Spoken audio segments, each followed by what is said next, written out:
बिस्मिल्लाहिर्रहमानिर्रहीम। उम्मीद करता हूँ सब दोस्त खैर वफियत से होंगे। आज हम आपको बताएंगे टोटल स्टेशन को एंगल में किस तरह बैक करते हैं। बोलो।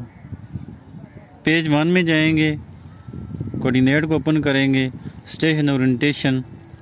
यहाँ पे स्टेशन के कोऑर्डिनेट डालेंगे। स्टेशन का पॉइंट हमारे पास पहले से मौजूद है।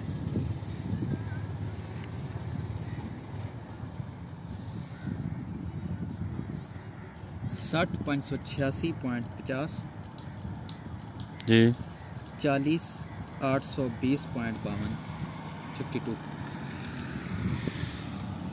इसके बाद BSAZ अजमत में जाएंगे। इसमें हम बेरिंग डालेंगे। बेरिंग निकालने का फार्मूला हमने दूसरी वीडियो में बताया हुआ है, वो हम नीचे डिस्क्रिप्शन में दे देंगे। आप वहाँ से देख सकते हैं कि फार्मूले की मदद से हमने बेरिंग किस तरह निकाली है। यहाँ पे अजमत डालेंगे।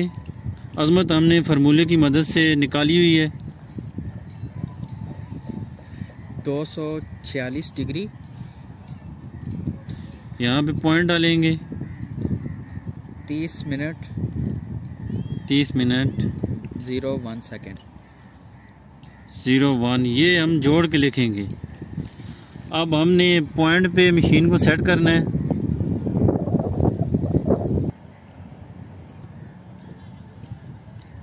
ये हमारा टारगेट सेट हो गया। अब ओके करेंगे, एंटर को दबाएंगे और मेजर करेंगे। अब हम चेक करेंगे कि हमारी मशीन बैक ठीक हुई है या नहीं।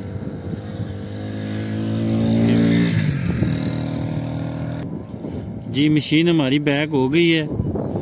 वीडियो हमारी पसंद आए तो लाइक करें, सब्सक्राइब करें और शेयर करें। Thank you.